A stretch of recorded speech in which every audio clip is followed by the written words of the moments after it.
gave me a little bit of an insight on a new one that you're doing. Yeah. You want to talk about it yet? Or do you want to keep it under wraps? No, I mean, I'm fine to talk about it. So I've been wanting to do something with food for a while. And By looking at you, I would never tell. I know. I have so many people that reach out to me for food recommendations, where they should eat, etc.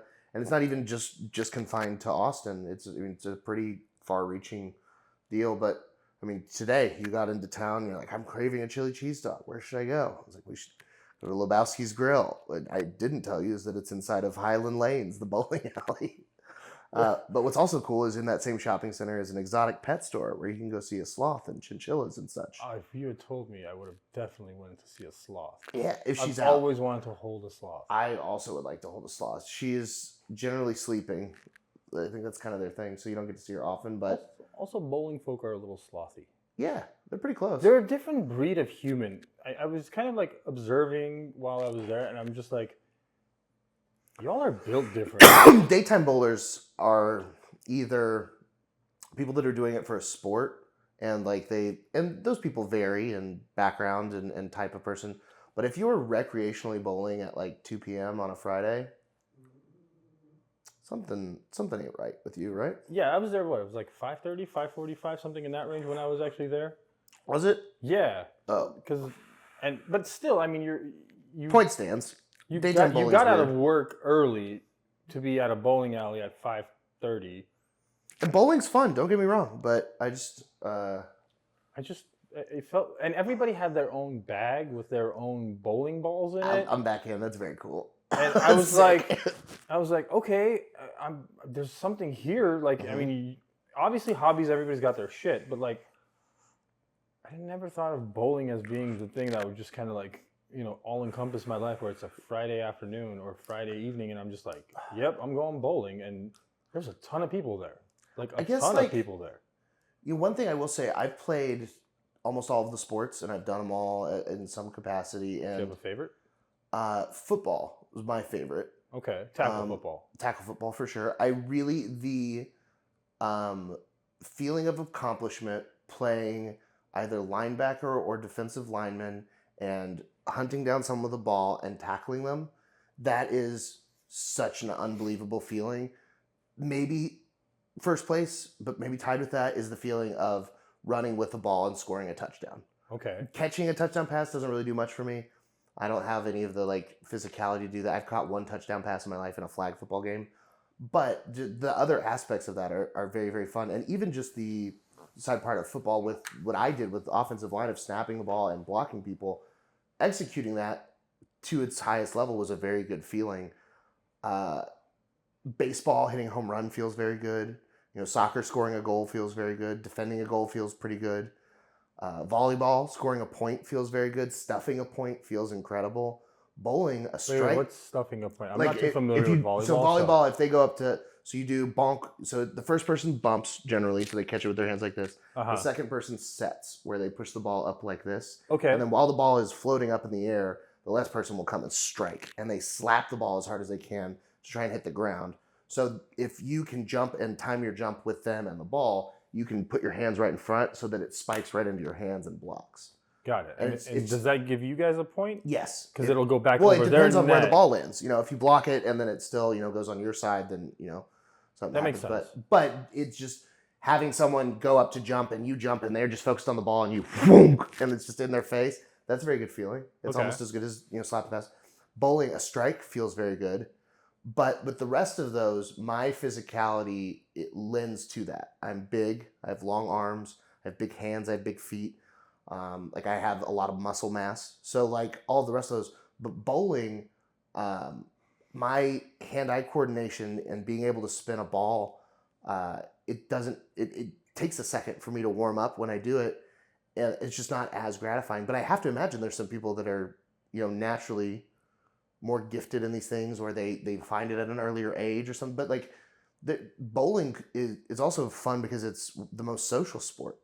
It's true. There's a lot of hanging out, and because you're 5 or 6 people just sitting around, and while one person's actually attempting to either make a fool of themselves or a hero. Mm-hmm. A lot of times the fool part is the more fun part. That's the whole social aspect of it. But yeah, as kids when we would go bowling, it was fun. Because like we all sucked. Nobody ever thought anything was ever going to come of it. Because actually, that's some sports that you never think are going to be, you can make money in it.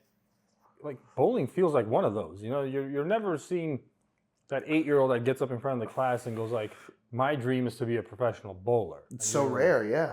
And you're like depending on the social class that you come up in, you can say tennis, yes, or you want to be a fencer because that's the rich kid stuff. Fencing fencing is a crazy sport to be into. I took my kids. That's bonkers. My eldest, he found it on his own, and he was like, "Can you guys take me to fencing?" I was like, "Sure." Yeah, buddy. We took him. He loved it for a short while, but it's very much so dominated by Koreans. What? I swear to God, the coaches were Korean. Most of the kids were Korean. Way? And this is in Dallas, by the way. I guess Dallas is a pretty, especially that area off of I can't think of what the streets are right now, but there's that whole giant Korean chunk of Dallas. Well, yeah, there's parts of it in Louisville, parts of it in Plano, parts of it in Dallas proper, where you got a bunch of Koreans. But like, is it 35 that it's off of? Where there's like so. Sura Korean barbecue. It's kind of like industrial-ish, and then there's like residential. And then it's little while. But it's all just straight up Korean. Yes. Yes. But the thing was like, their work ethic is on just like this other godly level of like, they're dedicated to this shit because apparently that's why they crush at StarCraft. Yeah, because apparently they're fucking ridiculous when it comes to like Olympics and all this stuff. Like fencing is their shit. Yeah. And my son had fun with it in the beginning, but then very quickly understood that like, no, this not isn't Korean.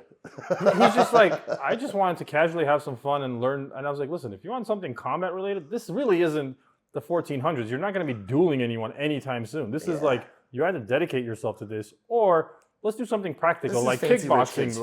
Like let's do kickboxing or jiu-jitsu or Muay Thai. Something. He's got a gun. How old is he? He will be 10 soon. He got it for his 8th birthday. That's so cool. He has multiple, actually. And when I bought him his gun, it was the fucking most hilarious thing because my wife obviously knew it wasn't going to be like some weird thing. Yeah, hey, look what I got, honey. Insane birthday present for her to open. and she was like, are you sure this is a good idea? And I was like, here's the game. What if someone tries to shoot up his school? We gotta have him pop, pop. I'm gonna preface this by saying my kid does not take a gun to school. He's a good kid with a gun. My kid does not take a gun to school. I'm gonna say this out loud as many times as needed. He's just trying to stop the teachers from unionizing. He brought a little lead to make sure they don't sign anything. Yeah, fucking at his small school. Oh, you want better pay, bitch? But so I didn't do like the dumbass dad thing of like, here you go, son. Here's a 12 gauge. Have fun. No, I got him a 22. So it's a good starting caliber. It's small enough that it's not going to blow his arm back off. And before I even let him shoot the damn thing for the first time, I took him to the Frisco Gun Club to a weekend course for kids that was taught by like ex-FBI, ex-cops, ex-Marines. So like who were just looking for recruits. Like on one side of them, 8-year-old Armenian marksman. We got to get him on board. Fast track that kid to Quantico. one part of that was probably that, but the other part of it was like scared straight, really, because they just kept drilling into them. They were like, these are murder weapons. Yeah, they're like, this is the most dangerous thing you will ever hold in your hand, and it's like, look. It looks unloaded, They teach you how to jack off, too? I think every kid learns that one on their own, hopefully. Or a Catholic priest, depending on where you grow up. Yeah. You know, someone's going to help sometime. Well, you know. Yeah. But no, like, it was good because they scared the shit out of him. And then they took him to the range, and then they showed him proper gun safety, and like, hey, you don't do stupid selfies, and this is not what this is for. And now he's a safe gun owner. Also, the gun stays in my gun safe. Yeah. I'm the only one that knows the combination to it. Yes. It only gets taken out when I take him to the range. Yeah. Or like all of that I'm super on board with. I was just joking about it, but I do think that it is so what my you're not gonna but when you find out what the second gun I got him, you're gonna laugh. Oh, did you get him a shotgun? No, I got him an AR, but it's a 22 AR. but it's an actual AR, but it's a 22 caliber AR. That's so fucking funny. Because I got my regular AR, and I was like, well, he should have one too. That's hilarious. So he has a 22 LR. Dude, you got to get him to challenge AR-15. Kyle Rittenhouse to a shoot-off. Just kids with guns. But like, Or get him to debate David Hogg. That'd be awesome. But I didn't get it for my younger one, my like middle son, and my youngest obviously he's 4. No, but like I know my eldest. But I got him a squirt gun. You know. Yeah, I know my eldest. He's a little different when it comes down to like his maturity level and his understanding of things that are actually genuinely dangerous, and like he's a weirdly overprotective older brother. That's good. Like he's good. Give the overprotective one a gun. Yeah. Like he's insanely overprotective of the other two. Kid's gonna. Your youngest is gonna have a girl break his heart on the playground sometime, and then she's gonna get shot in the fucking face. I doubt that's gonna happen because my youngest is kind of built like you. He's a big kid. Yeah, girls break our hearts the most. Yeah, this is true. We're fat. Well, no, he's not fat. He's just like he'll get there. I believe in him. give Uncle Mike a chance. Join our ranks. That'd be the freaking funniest thing. Yeah. He's like, who do you take after? My Uncle Mike. Yeah. He taught me about donuts. Yeah, exactly. The yummy stuff. Yeah. But like, no, I'm okay with my son having a gun and proper gun safety because he wants to go hunting with me, and I'm happy to take him hunting. Oh man, do you skin stuff when you hunt? I haven't had the opportunity to, but I have a skinning kit. Had the opportunity to have a cleaning kit. I have a skinning kit. I literally do. I have a mobile skinning kit that I can just like, and I've watched videos. So you're ready. Oh, dude, I got the whole camo and everything. I'm just waiting for the fall to hit so I can actually go on my first hunt and like actually have some fun with it. And dude, you gotta film that. There's enough guys doing it that have been doing it way better than me forever. No, that's not the appeal. I don't care about people that are very good at it. I care about you. Look, dude, I watched a bunch of YouTube videos. That's exactly what I did. I'm gonna go do hunting. Like I bought all the stuff. I bought the outfit. I bought Bear Grylls and I watched all of his videos and I watched like a bunch of these other guys. Like anybody Rogan's ever had on his podcast that came with a camo hat, I've probably checked out his YouTube page to be like, how do you do it? Yeah. So, but that's what makes it so funny is that like the same thing with us preparing for Darian's bike ride. Yes. All that stuff, like Darian had been riding hundreds of miles in town. Like we had done everything that we could and watched all the videos and were as prepped as we could be. And then just the reality of the situation. That's when you start to realize how much experience benefits, people in every different, mode of life is that you don't know what you don't know. And the Dunning-Kruger effect is very real. When you start to learn about a topic and you realize how much you know about the topic, you overestimate your skills in that area. And it's just like, man, I think it'll be very fun because you don't know what's going to happen on the hunting trip. Something funny is going to happen. I just don't want to get mauled by a bear while I'm skinning a deer. That's what I'm saying. It's like you're going to be skinning a deer, and then you're going to hear a noise, and then you're going to shoot and kill a bear, and then you're going to or another hunter by accident. And exactly. Then that's and then it's a hilarious manslaughter trial/podcast. And yeah, but I can go away but you for get 25. Off. No, it's their fault. We have video evidence. You wouldn't kill a man on purpose. No. Exactly. Well, that didn't deserve it. There you go.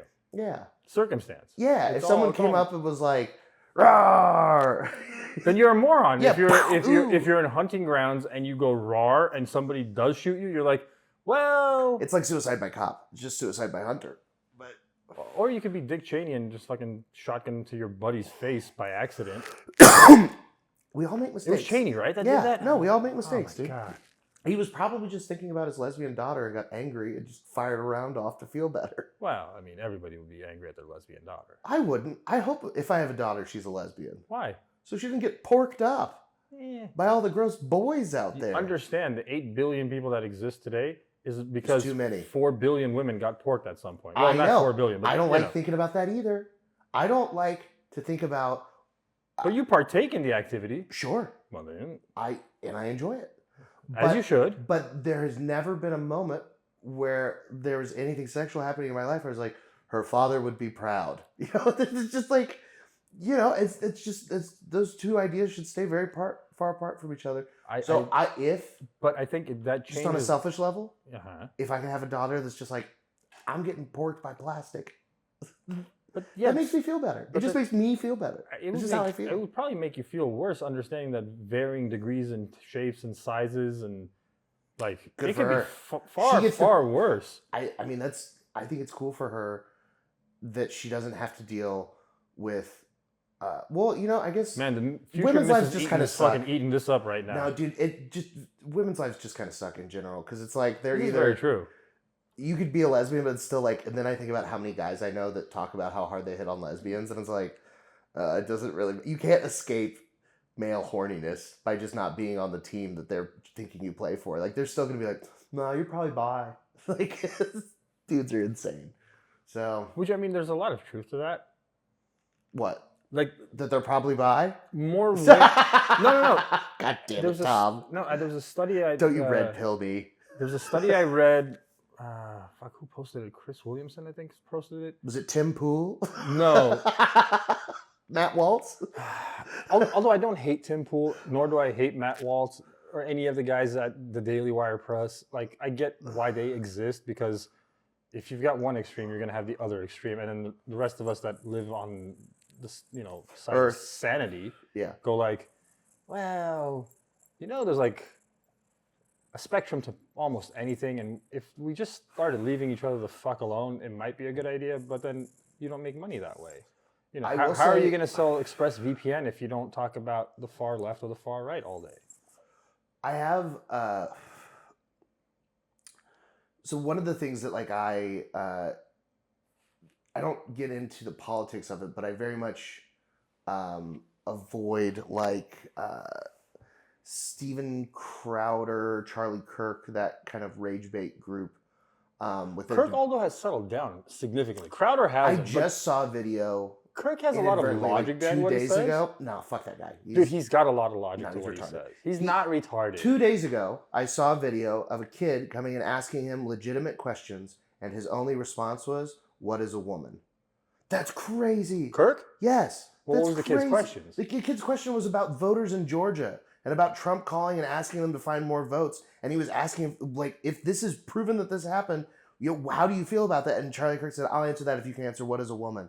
So fucking kill yourself, dude. You're not participating in political discourse. You're just rage baiting. Yeah, I don't get that. You're just stoking fires. And I agree with you on that one. That doesn't make sense. But I enjoy seeing them get their comeuppance. So I love when I'll have friends that'll send me videos of just annoying, stupid, uneducated, ignorant, liberal children at colleges going to these fucking things and thinking they're gonna stump this dude, the fucking Ben Shapiro, You're not, because Shapiro's so fucking smart. You may not agree with what, bro. You may Shapiro's smart the same way Jordan Peterson is smart. They're smart if you have an IQ under 90. No, they're fucking retards that have a decent vocabulary. I really they're like not Peterson. Intelligent. They're not intelligent people. He's very much so intelligent. You have to come to. He has a nice accent. If you listen to Jordan Peterson with a mask on that took away his accent, you would think this guy from Middle America is pretty decently educated and knows nothing about actual worldviews. He has no participation in actual society, and all the shit that he's talking. Figure? Everything that I've listened to of his is so. Have you read any of his work? It nauseates me to read the way he writes. It's such fucking word salad. He takes 6 fucking pages to get one idea across. If your entire ideology can be boiled down to self-reliance and self-respect through actions, then I just did your fucking job in a book that took you fucking 200 pages because you wanted to make money. Fuck you. He's a charlatan. He's not a charlatan because he wrote a book. Come on. But he didn't. He's a charlatan because if he is so intelligent, then he should know what he's doing. But he's not. He's not that intelligent. He's just another dumb fuck that has a decent vocabulary. I hate the guy. How do you? Okay. I would love to meet him and talk to him. I'm sure he'd be very friendly. How do you measure intelligence? How do you measure intelligence? Because the way I look at it is, the same way the how do you Supreme work Court the defines system? pornography? How do you work the system? And he's worked the system to an extreme advantage. He makes millions of dollars. So then you would say Bernie Madoff is a genius. He was, yeah. And I understand what he did was horrifying, and a lot of people lost everything. But here's the flip side of that coin. All the assholes that did the exact same thing in the 2008 financial crisis just got bailed out. It was a different scheme. I don't think any of them are smart. They are, though. I don't think that they're smart because they're using loopholes to find ways to take advantage of groups of people because of their positions of power. Manipulation but that's isn't the way a sign of intelligence. It's one of the largest signs of intelligence is the way you can manipulate a group of individuals, because either you have the know-how of manipulating people into believing whatever it is that you're selling, or you are the manipulated. Is being able to understand and compute ideas and to be able to apply your brain to problems and solve them. That is where I define intelligence. And the efficiency of communication is a way bigger marker of intelligence to me than the ability to manipulate a group of people. If you look at Ben intelligence should lead you to morals eventually. No, that's the exact opposite. If you look at any study that has been done on this, anybody that is Machiavelli would agree with you.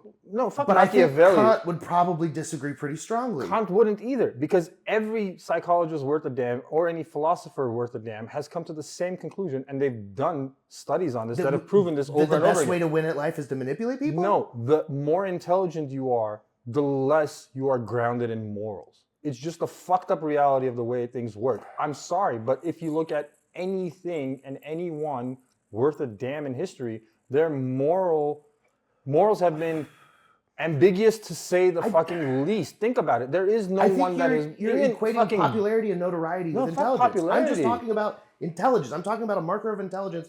You can't have one. Intelligence comes in so many different ways. If you really, really think about it, like intelligence. Okay, a lot of comedians. Let's take your world. Are extremely intelligent human beings, but off of the stage are so fucking horrible at getting their ideas out in a way that makes any sense that most people dismiss them.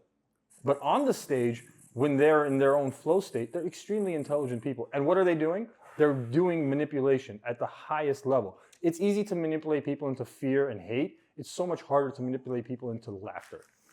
You have to understand that what you're doing on the stage as a comedian is taking someone's emotional state and changing it. The issue there. But that's what the world I don't want to argue the semantics of manipulation, but I will say that... Does the world not revolve around manipulation? I don't think it does. I think that that's a very simplistic view of power dynamics. Tell me what take power out of the equation. Look at anything that you hold value to. It is a form of manipulation. Saying manipulation when I'm saying manipulation, I'm using it in a malicious term. I'm saying doing something in a parasitic way that benefits you to the detriment of another. I'm saying manipulation is someone, unbeknownst to them, is acting in a way that is detrimental to them and beneficial to you at your behest. That's you're saying that's a marker of intelligence. Because I look at manipulation as the fundamental building block of anything that if you're exists just in saying society. Changing the way that someone is thinking or behaving, that's a manipulation tactic. Then I can agree with that. But that's exactly what we're talking about. But I'm not malicious. I'm not saying in a malicious sense. If you take out the nefarious nature of manipulation, then I can agree with you. That's where we're at. So that's what I'm saying is we're having a semantic difference. But if you agree that if you took my side of the coin, again, like if you look at it without the maliciousness of it, because the malicious part obviously exists because it's just human nature. You can't take that out. We're not fucking all knowing and all great, and we are not God whatsoever. We are faulted, all of us are. But if you look at anything that is good in the world, it does come from a point of manipulating. You need to get enough people to get behind your cause, and that cause only goes forward. Because if you are alone standing on a mountaintop screaming, nobody gives a fuck. But if you've got people hearing what you're screaming, and then they start screaming it for you, it could be a force for good, right? But you have to manipulate. You have to change a person's view into one that says, what Mike has to say is important enough for me to want to follow down that path. Because you have a finite amount of leaders in any given category of the world, and then you have everyone else that needs to follow. Just like when you are in front of a crowd of 60,000 people and you're the Rolling Stones, or you're a comedian, or you are Jordan Peterson or Ben Shapiro, all you are actually doing is getting a group of individuals to follow you, right? I'm going to... You're going to Google me? No, I'm going to pull up a Jordan Peterson quote so that I have an example of what I'm talking about. But you can take anything out of context. Do you want to pull one up? I'm not pulling one up. I hate having a phone on me when I'm doing a podcast, so you're welcome to, but mine's sitting over there for a reason. I don't want that. Jordan Peterson quote. Do you have any subject you would like me to... Here, we'll do a quote on happiness because it was the second. The first populated was quote about kids. I actually like what he has to say about happiness. Quote on, perfect. Then let's read a Jordan Peterson quote. This says... Jordan, by the way, I love you. Got to see you in Fort Worth. Can't wait to see you again. use your time better than watching this. God damn you, dude. It could have helped both of us if he watched this shit. Oh, yes, it could help me so much that I sat here and called him a fucking retard charlatan. That's going to help.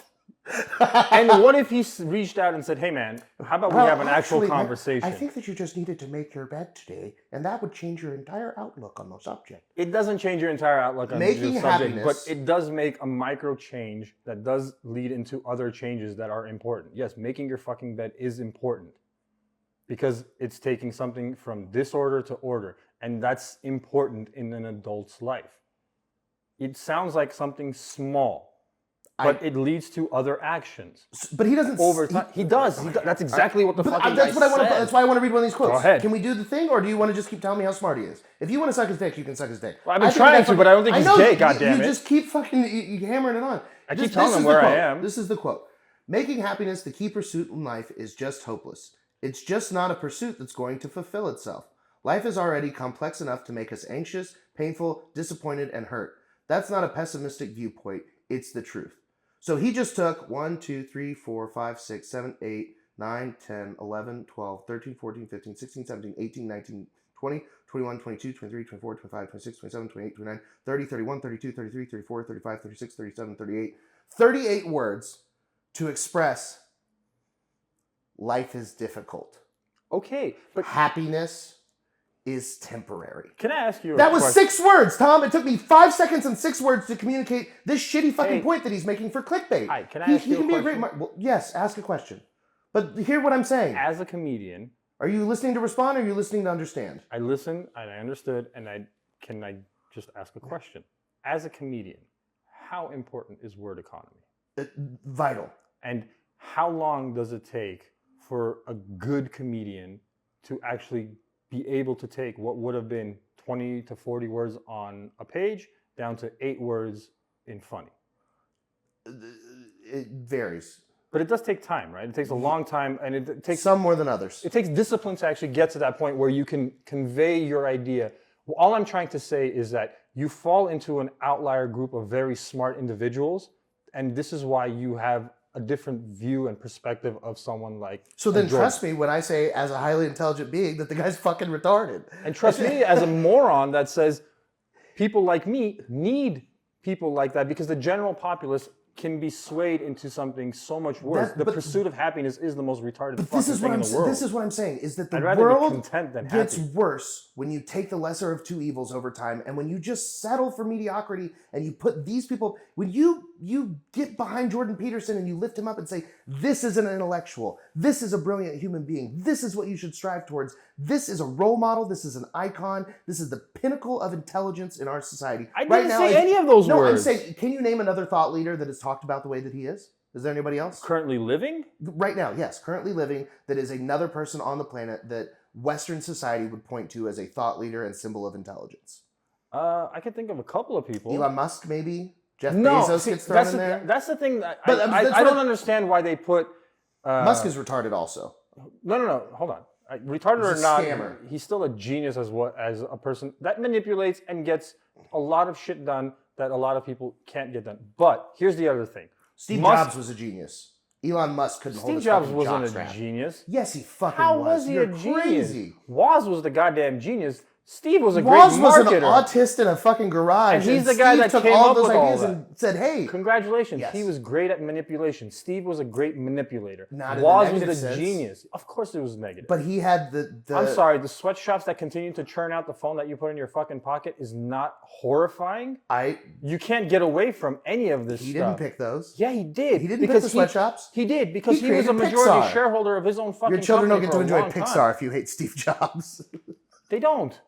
They should. But the way that Steve Jobs was able to see what Steve was, because Woz is a brilliant mechanical person. He has a level of intelligence that is far past Steve Jobs. It takes He's two brilliant. of them. But what I'm saying is, if you idolize fucking idiots like fucking Jordan Peterson, then all that anyone can hope for and aspire to is a 120 IQ. I'm saying have better idols, have bigger goals. Who are those worship people? better people. I don't know because I'm not fucking doing that. That's not what I'm looking for. No, but I'm just pointing out that we shouldn't just settle for someone because they've been handed to us. It's not settlement if there is no other choice.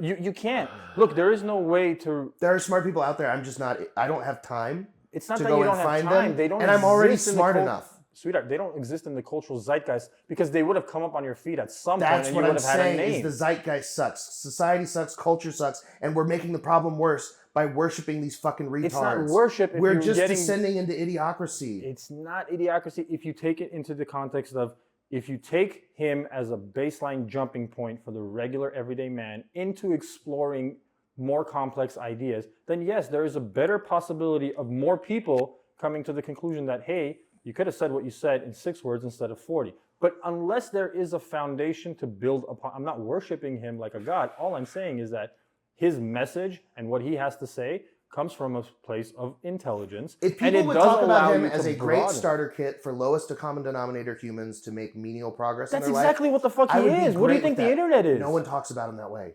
But they should. That's what I'm saying. They should. And I'm not. But that's the thing. They should just accept that he's a middle of the road. In my life, one of the truest lessons I've ever learned is that good is the enemy of great.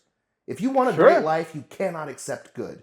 Good is you want a great life, you can't have a happy life either. That's not true. It's very fucking true. Mike, you yourself know in your own personal life that the road to greatness is not a happy one. It only becomes happy once you actually get there. The great part. Yeah, the great part. Yeah. You get there. The probability of not getting there, not for you, but for 99% of the other people that pursue greatness, is 99% will never fucking get there. If the goal isn't contentment, at the very least, and a chance at happiness on a more regular basis, then what even is the point? But that's what he talks about. If what he's saying is actually true, we should all just kill ourselves. No, but what he's saying is true, it's a basic dip your toes level into fake attempt at trying to promote stoicism. But he's not even half as smart as fucking Ryan Holiday. Ryan Holiday is 1,000 times smarter than Jordan Peterson. Stoic dude? Yeah. I agree with you. But Ryan Holiday is kind of regurgitating somebody else's work. Marcus Aurelius. Yes. And God knows who Marcus Aurelius got his work from. Small boys. Now you're back to the evil side of the coin. I'm just saying that to me, what bothers me is that we have lifted up in society and made some of the most famous people a bunch of fucking idiots. Then and we it's keep society doing that. That is the issue. It's not those people, because society does not give forth anybody better. There is no better thought leader. There is no better thinker. We don't have any fucking philosophers anymore. They're gone. Well, all we talk about is Kant and fucking... Because we all just collectively gave up and stopped prioritizing that. The anti-intellectualism that started in America during all of the fucking FDR era and this giant concerted effort to make anybody that appeared special or smart just dumbed down. Like we got a lot more special. Asimov has a great quote about it, about anti-intellectualism in America. But it's just that there's... Yeah, we dumb down society. I understand that. But at some point... But we have the smartest, most capable generation of children ever, and it's being wasted on TikTok. And that's by choice. It's not by choice. It's by design. It's by design from our shitty fucking government and our terrible fucking culture. That is a choice made by our government. Even though I guess if those kids read Jordan Peterson, they'll get better. I don't know. What I think, no. But the way I look at it is this. Those kids potentially don't get better. But by them reading Jordan Peterson and setting forth some sort of intelligent conversation in their home, their children's children could become a lot smarter. Jordan Peterson is exactly what children should be reading because it's written at a child's level of intelligence. Why do you hate the guy so fucking much? Word economy. Who's the other person? I already gave you Ryan Holiday. Do you need more? Yeah. Tim Ferriss. Tim Ferriss is vastly more intelligent. If you want to talk about manipulating systems. Plus, don't put fucking Jordan Peterson into the same bucket as Charlie Kirk or Tim Pool. Honest to God, those guys are just there. I would be willing to bet that there's more crossover in social media following of Jordan Peterson and Charlie Kirk and Tim Pool than there is between Jordan Peterson and Ryan Holiday and Tim Ferriss. I'd probably put him on the other side. And I'll put it to you another thing.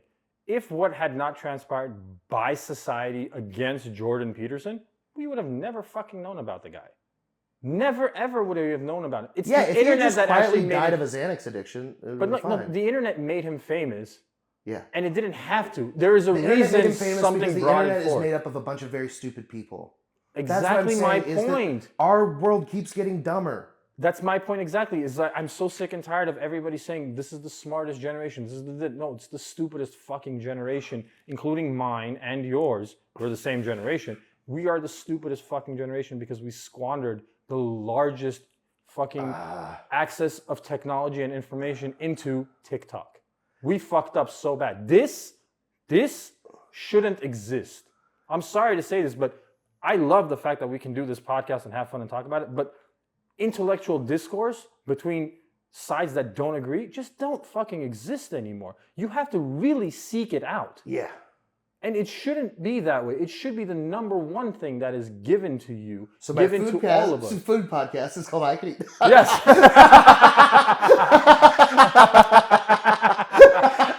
and we have another podcast called Have You Seen, where we review movies just like this, where fucking we just angrily talk about shit for no reason. Listen, if you think my takes on Jordan Peterson are bad, you should hear what I think about Rocky. Oh, fuck me.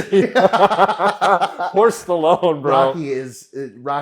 Jordan Peterson's Don't ruin it. Sylvester Don't Stallone ruin should be it. best friends. Those episodes will come out. Don't ruin it for anybody. But yes, he genuinely fell in love with Sylvester Stallone. Thinks he is the greatest actor of our generation. And I'm a Patrick Swayze man now.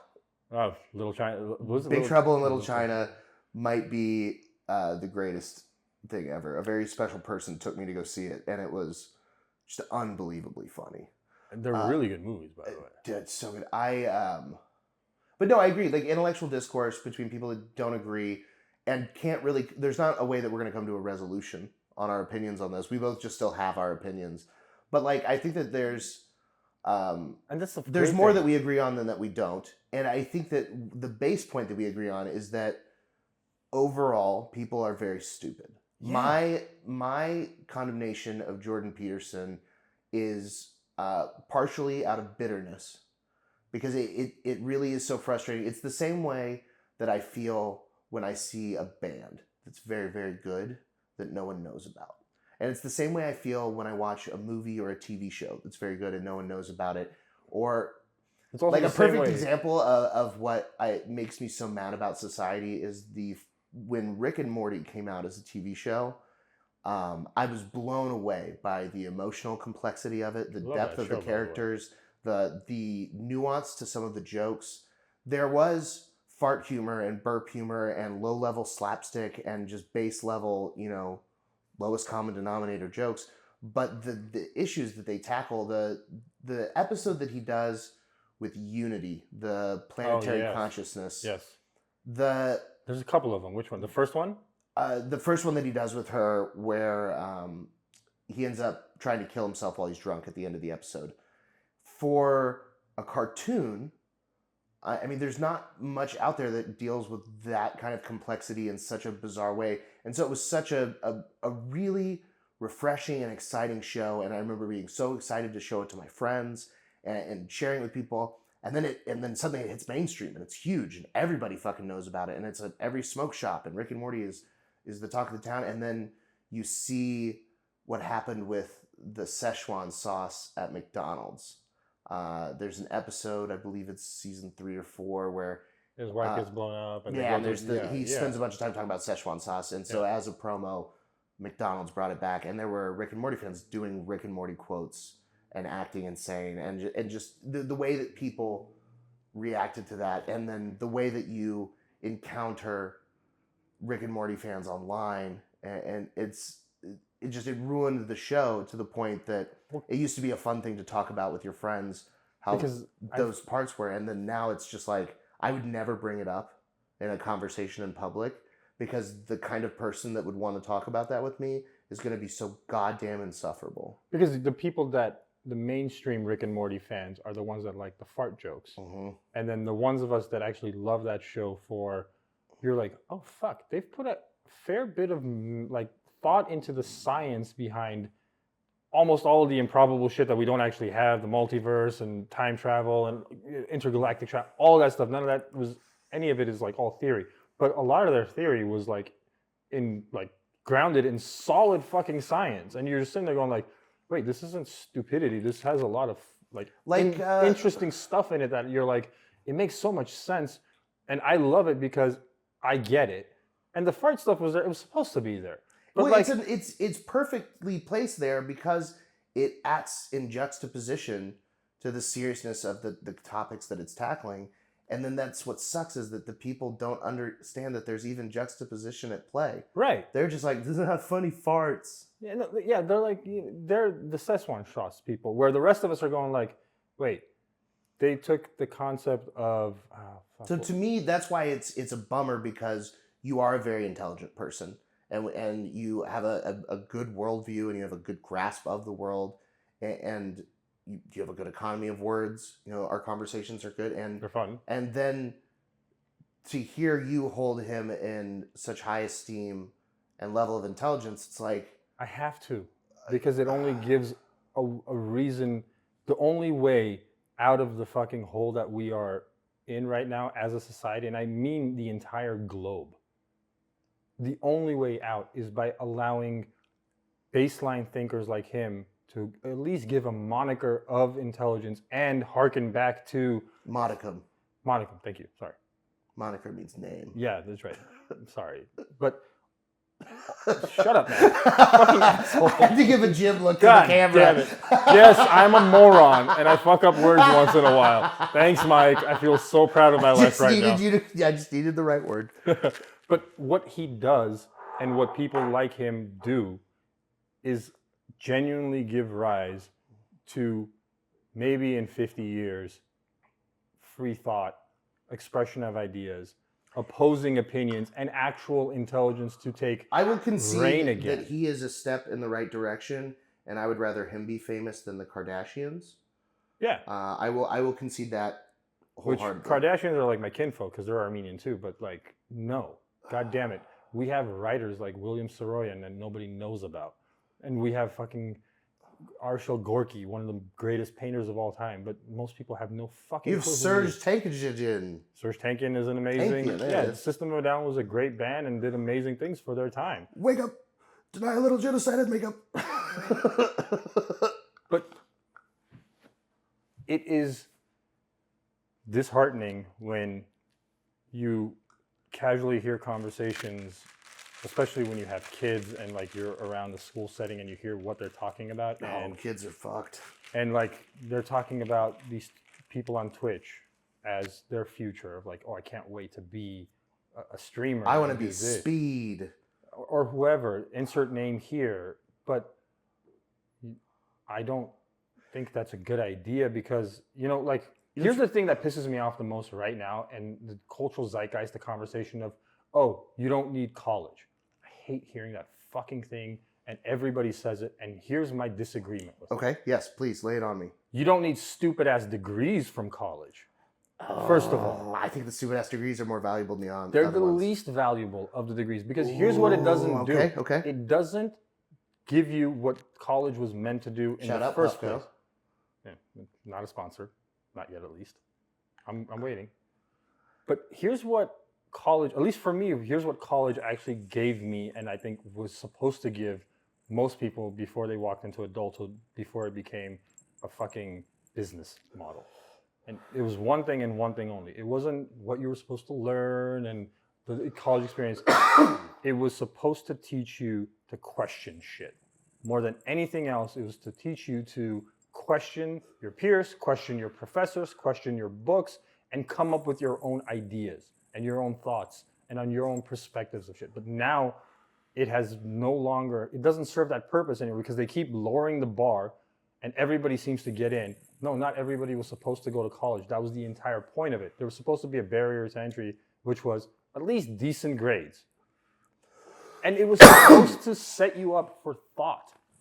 Actual genuine thought. That's what is completely gone now. And now the idea of, oh, we don't need college and you don't need to go to college and it's a waste of time.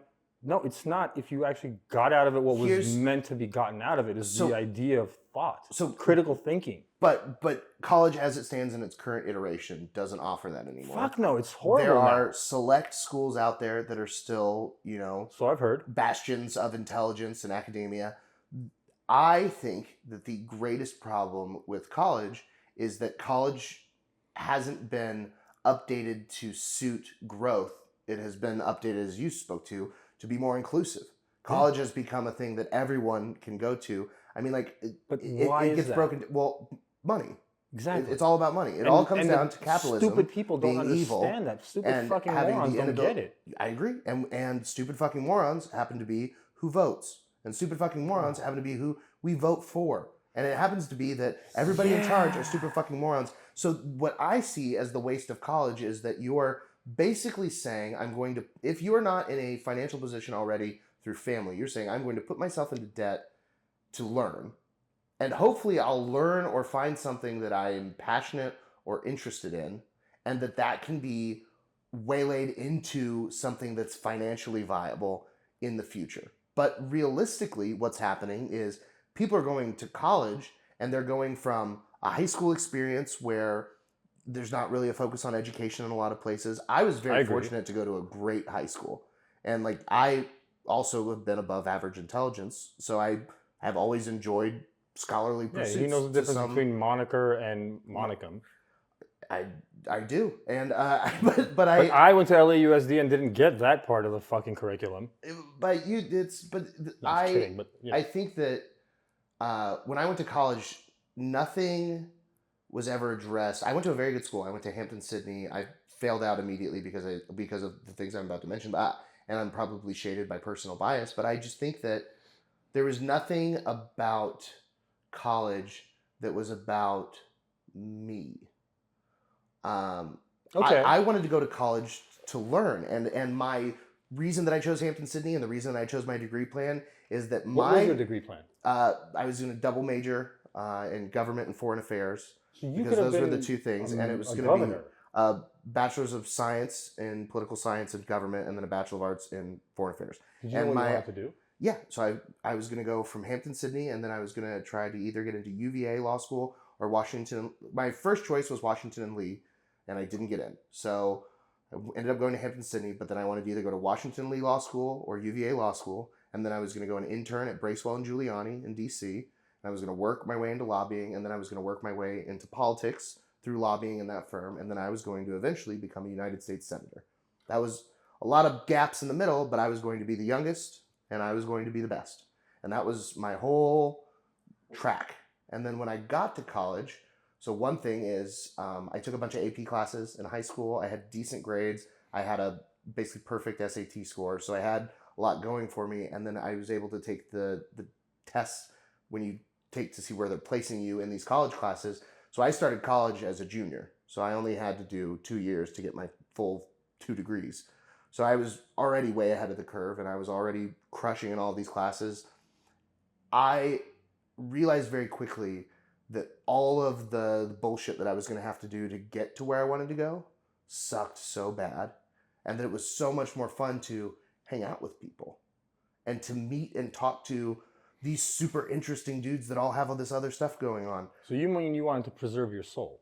I did. I realized... Genuinely speaking, there was a dumb version of you that had a plan, which is way... dumb and ignorant and young, yeah. Way the fuck more than you can say for most people going into college now. Because what you just laid out, if I stopped, and there's a good reason that we have traffic in Austin this week. It might be because a bunch of morons are coming to school. Mm-hmm. If you stopped any one of them right now and said, hey, what do you want to do? None of them, I promise you, none of them would have that as the answer unless they came from a family that put stringent rules upon them of what they are supposed to do. Not what they want to do, but what they are supposed to do. Doctor, lawyer, engineer, all that bullshit. The law school and lawyer portion of that... Pops? 5th generation. So he's a 4th generation Dallas attorney. Holy shit. So I was supposed to be a 5th generation attorney, and then I would just not be in Dallas, and that was the big bold move, is that I was going to be an attorney in DC. You're going to be DC attorney. But the thing is, my dad started his journey on Capitol Hill working in oil and gas law. So he'd already been in DC and paved the way there. So I was like, I'm going to follow in his footsteps. But I grew up going to the courtroom with him.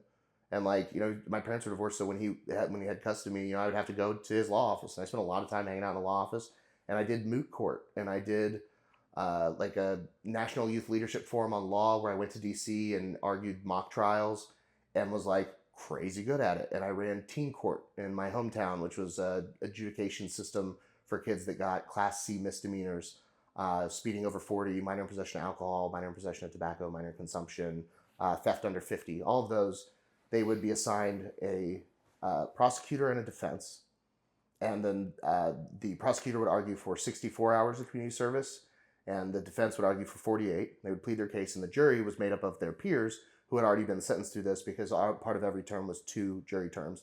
And then you would have an opening statement, a rebuttal, and then a closing statement. And you could interview your witness, and you could call objections, and you went by the whole entire legal system. And it was judged by a former judge who also happened to be my language arts teacher. And then sometimes other judges that were just donating their time. And I was crazy good at that, like crazy good at that, and won competitions and did all sorts of stuff. So I had all of this proof that I was supposed to be going down this road and going down this path, and I was doing all the right things, and it was legacy and all of that stuff. And then to have that rug pulled out so deeply from under me when I got to college and realized the actuality of the life that I thought I wanted wasn't, that was when I just started partying and doing things that were just fun, and it was immature. And that's why when I failed out of college and got home, I thought I just had a drinking and drug problem. And I started going to Narcotics Anonymous. And then I spent 2.5 years there and realized that my problem wasn't drugs or alcohol. My problem was that I had no idea what I wanted to do with my life. I didn't know who I was or what I wanted to be or really anything. And when I did things that I thought made me happy, they weren't any kind of lasting happiness or anything that fulfilled me. It was just drunk or high or sex. You know, I didn't have anything that I wanted to do. And then the things that I noticed did make me feel good were helping people. And I got into, volunteering a lot. And then, I had to make money, and I have a good sales mind. So I did Cutco for a while and was good at the recruiting aspect of that. But the thing that filled my cup the most at Cutco was, as a manager, taking someone that, had a pretty bleak future, believing in them, giving them some belief in them that they didn't have or maybe necessarily deserved, so much so that they were able to perform and make themselves money. And it was cool to watch that. But, through all of the stuff, when I started working for my mom, and I was still just trying to make enough money, and I thought maybe if I made a bunch of money that I would feel good, and maybe experiences would make me feel good. I spent a year of my life dedicated to trying to get into the front row of events, because I had started working with a charity foundation that put people with cancer in the front row of events. Nice. And I was like, wow, I'm very moved by that. That makes me feel something inside. I'll do that. And I started seeking that. And the entire time, I had a very distinct and overwhelming feeling throughout my life that I just wanted to go to sleep and wake up 10 or 15 years in the future. Because I knew I was going to figure it out. I knew I was on the cusp of it. But just what I was trudging through then was soulless and joyless, and was just this chasing of a dragon that I hadn't even found before. At least when you do heroin the first time and you go and try and find that high, you're chasing a high that you felt before. But I was chasing something I'd never felt. I had just seen in others. And it wasn't until the first time that I did stand-up and allowed myself to think of myself as a stand-up comedian that I felt any real connection on like a cellular level to what I was doing. And getting up on stage and making people laugh at my ideas, even at the very beginning when I sucked and I would bomb all the fucking time, and then just people didn't like what I was having to say, I knew they were wrong and I was right. There was something in me that was funny, and what I was saying was funny. It's just I wasn't doing this right. And there was like that level of delusion. But the shift that was so dramatic there is I went from wanting to go to sleep and wake up in 10 years and finding out what happened to, I wish I could go to sleep and wake up 10 years ago and have started this then.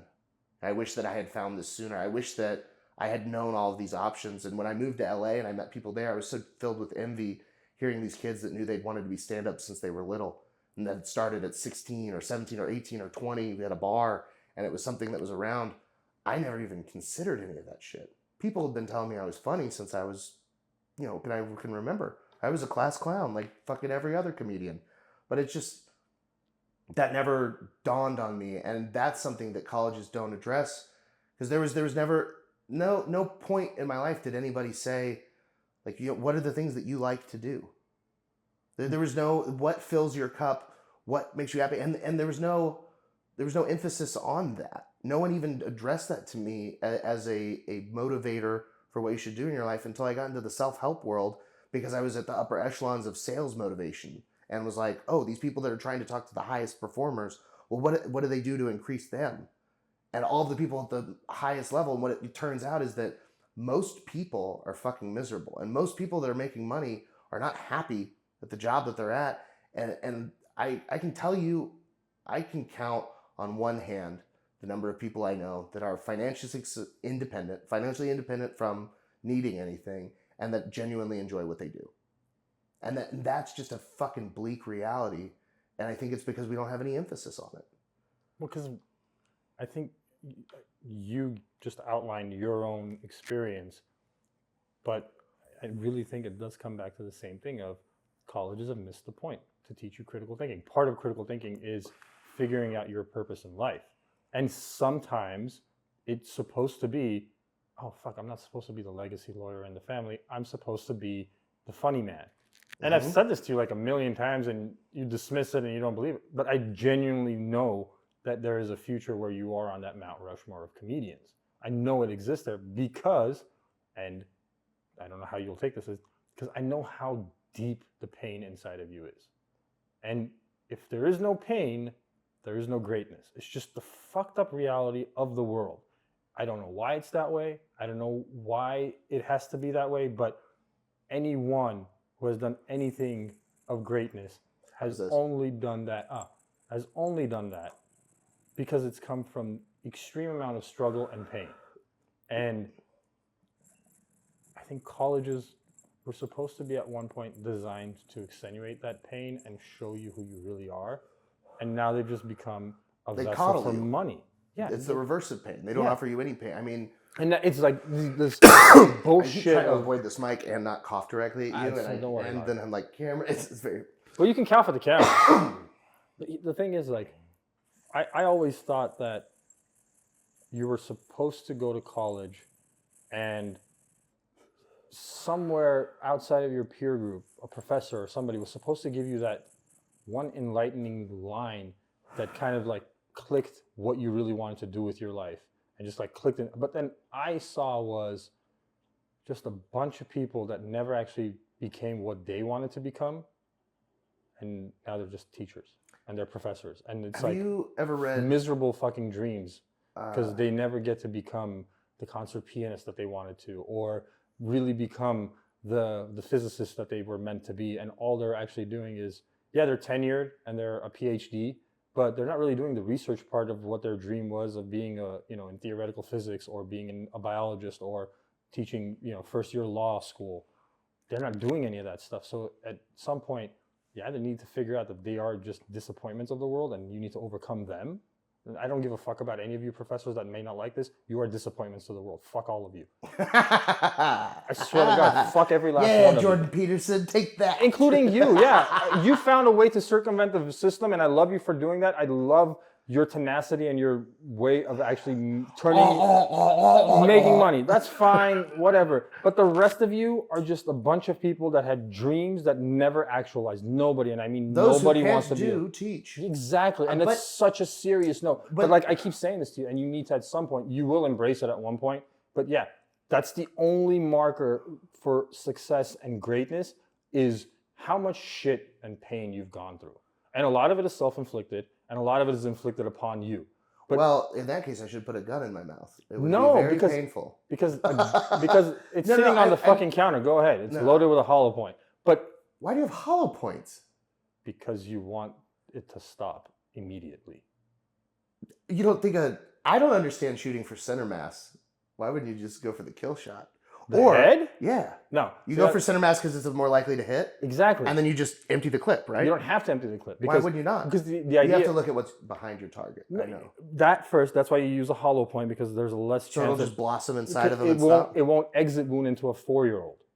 Damn. Hollow points rule. Yeah. See, look, intelligence. A full metal jacket has a good chance of going straight through. Like if it goes through, not bone in your stomach, it can come out the other side and kill someone else in the process.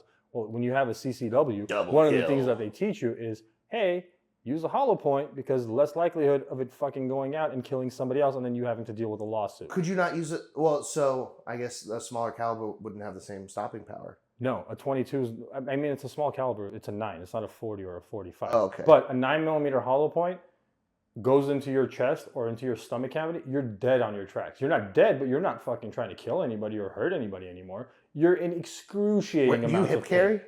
Yes. Man. I'm too fat to carry properly. You can't stomach carry either. No, I know. I gotta shoulder. I gotta. You gotta get one of those man fucking holsters. Yeah, dude, I do. Yeah.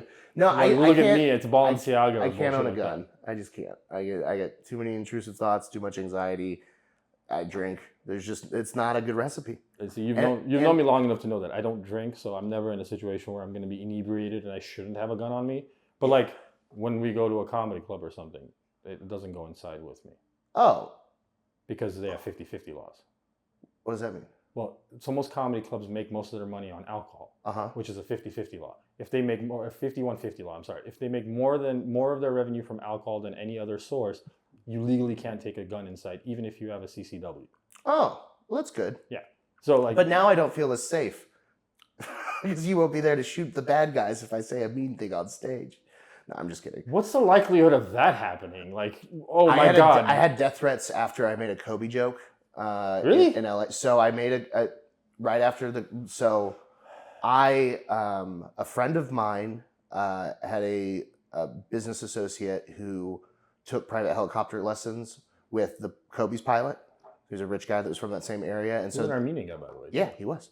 I have a bunch of Armenian friends in that same Persian and Armenian, but not the same. I know, but it's close. Yeah, same forearms, but same forearm, different Uber. Yeah, Uber, Lyft. Yeah, but and then you get black car. Yeah, but so I got a text in a group chat that I'm in with a bunch of professionals that Kobe's helicopter had just crashed, and I was like, no fucking way. And so I Googled it, and it's not even on Google yet. And I'm with a friend of mine, and we're driving to Flappers in Burbank to go see. I can't remember her fucking name. She wrote the Comedy Bible, but she's doing a class, and I have no idea who my buddy Josh really wanted to take the class, and I was kind of making fun of it, but I agreed to go because he's my friend, and also I'm not shit. So I mean, there's something I can learn there probably. I tried to have a positive mindset, and we parked in there's this Ashley Furniture right by, so we park in that parking lot. And I remember while we're parked in that parking lot, it started showing up on TMZ and stuff. And TMZ was the first one to drop that Kobe was dead in a helicopter crash.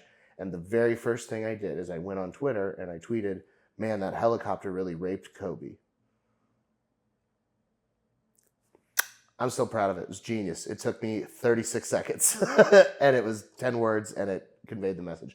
But it wasn't genius. It was just a hack joke. But I said it, and then a bunch of people got mad. And then Ari Shaffir, rightfully so. Ari Shaffir went on a rant and took the edge off of you. He took about there wasn't even heat on me. I had like 1,000 reactions to it or whatever. But he got canceled. He went off on this rant about how much he hated Kobe. And what was so funny is that when I watched that video that he put out, I was laughing hysterically because one, I don't give a shit about basketball players, and two, in an album that he recorded at Comedy Works in Denver, there's a point during his special where he asks a crowd member to check the score of the game, the Lakers-Nuggets game, and it's like everybody else fucking or Lakers, whoever. The Lakers are playing something. I want to say it was the Nuggets, but that might just because it's Denver. But either way, he asked them the score of the game, and then he goes on a rant about how much he hates the fucking Lakers and how they ruin comedy in LA because every time there's a Lakers game, it fucking makes traffic everywhere and nobody shows up to fucking comedy shows and just has this running hatred of the Lakers as a comedian in LA. And it was funny and the jokes he was making were great. And then he puts out this video and I'm like, oh, that's so funny. Like, I wonder if people get how great this is. It's like, it's a long-standing feud and now Ari's come out on top and it's very funny. And then he gets super-duper canceled, but I had reposted the video on my Instagram, so I started getting people being mean about that, and then people, screenshotting that I had posted his, and then I'm getting into comment arguments with people, and it got way out of hand, and then I get a call, I think it was like a Tuesday or Wednesday, but I get a call pretty early in the morning, and it's from Aaron Maliner, who runs, at the time it was called The Bunker, which is the comedy club I was performing at that night. And he said, hey, I guess he left me a voicemail. He goes, hey man, no, he called, we talked about it. He said, hey man, I just wanted to let you know I'm on vacation in Hawaii right now, but I got some voicemails at the bunker, some people saying that if you perform on the show tonight, that they're going to come and shoot you. And I was like, oh man. So am I like off the show? Because I was like bummed. I was like, fuck. I was really looking forward to this. He goes, no, if they warn you, they're not going to do it. I was just telling you. And I was like, oh fuck. But I remember going into that night. My roommate was a ex-military guy, veteran, and gunned and big, and so I was like, hey Cole, can you please come to my show tonight and just bring a gun and sit in the front row in case any crazy shit happens? And he's truly one of the best human beings on this planet, and he did. He came to the show. But before I went up, being in the back, like in their green room, like in the little recording booth on the side, looking at my set list, and just thinking, what if this is the last set I ever do? Do I do my best jokes in case I bomb? Or do I do the set I was planning on doing, before this all happened, that I'm like working on? Because I got this new Air Bud joke that I really want to figure out. Do I do the Air Bud joke, or do I just do my best joke? You've come to terms with your mortality, and all you could think of is like, how do I go out? Yeah, so like if I'm gonna die, like, fuck. So I don't know if you, fuck, you're probably gonna hate me for saying the next name I'm about to say, but Tucker had a recent conversation. He's funny. Yeah, he's just funny to. I don't put him up as like a fucking intellectual or anything. I just like Tucker Carlson because he'll talk to anybody and he just has interesting conversations for me. And one of the people that he talked to was Ari Shaffir recently. Yeah, and I've watched that conversation. That'd be interesting. It was a very interesting, and so was the one with Tim Dillon. That was also an interesting. Oh, I bet that was great. It was a great conversation, but he brought up the whole, hey, do you get death threats? And Ari kind of talked about some of the death threats and stuff he had gotten post Kobe Bryant post and all that stuff. So there's a really interesting conversation there where, he was explaining like, yeah, but like when they call you, it genuinely means they're not going to do shit about it. He's like, because like, I guess the same way somebody talked you off that ledge where they're like, hey dude, if they call, they're not going to do anything. Somebody had probably told the same thing to Ari. They were like, like, most people aren't going to call you and warn you that we're going to come kill you. Apparently, Ari Shaffir had been doing some sketch comedy thing with a buddy of his, and his real phone number was posted on like the internet. That's awesome. So he's like, I would be getting calls all the time on my actual number of people being like, you motherfucker, I'm going to kill you wherever I see you. And then he's like, when I would explain to them the funny part about it, they would start laughing with me, and it would just like diffuse the situation. But he's like, yeah, for like a couple of weeks, I just kept nonstop calls of like, you asshole, blah, blah. And like, I don't get that part of like, oh, someone died that you don't know at all, other than that they were famous, and somebody else that you still don't know made fun of that person, and you feel inclined to openly threat that person. Like, I don't fucking get that. Something about my brain just doesn't have the wiring, I guess, to go like, oh, get angry now. It just doesn't work for me. I don't care. Unless it's like a family member that gets killed and somebody makes fun of it, then I'm going to be pissed. But like a dude that was great at throwing ball in hole. He was pretty awesome, but I still don't give a fuck. I just don't give a shit. I don't like... To the point where you want to call something, like hunt down somebody's phone number on the internet, call them, and then leave them a message or actually like get into, hey, you asshole, and then you're like, what the fuck? Thing that I did some learning. Am I wrong for this? Like, no. I think like, so that's the thing that's so interesting to me about like the concept of offense, because it's all about just personal proximity. Like, you don't take offense to things that you don't have personal proximity to, but you can empathize with people's situation. Like, I have a very offensive joke about Alzheimer's that's vaguely racial and upsets people sometimes. And I've had people to tell me stop doing the joke, and I've had people be bitter and say it's fucked up and offensive. But I did have a guy come up to me and tell me that it was the hardest he'd laughed and the only time that he'd laughed at anything like that since his grandma had died of Alzheimer's. And it was like just a very, like, I'm tearing up in turn. I'm trying not to cry by looking away, but it was a very touching moment for me. And so it's like, I do the jokes for that. But like I did the Kobe joke and bring levity to a situation for people, but it's on a very personal level. Yeah. So like the Kobe joke, one, that was just my gut response and making fun of Kobe's a rapist and now he's dead. Ha, dead rapist. That was what my whole joke based down to. And I didn't put any subtlety or nuance to it because I was just trying to tweet the first thing, right. And like, even, Tony Hinchcliffe had a joke within a couple hours of it happening that was Kobe passed, I can't believe it. And it may have even been within an hour, but it was very quick. It was a very, funny one, but that had more subtlety and nuance, and it showed that he understood his, part in the game, and that he was a ball hog, and that he, blah, blah, blah, blah. But one thing that it upset a few of my friends that I was joking about it and, didn't care right away. What I didn't realize for them is that, like, growing up in LA, sports are like a big part of your identity. For them, at least it was. Certain people, yeah, I agree with you. Especially, they were both from minority communities, and so having like representation in the NBA players and having it's 90% what minority in all professional sports. What are you talking about? No, Outside of fucking hockey. Okay, no, great. but what I'm saying is, like, for them to have, like, to feel like outsiders, in like their areas, and not to feel, it was just like sports were very important, and it was like a comforting thing for them.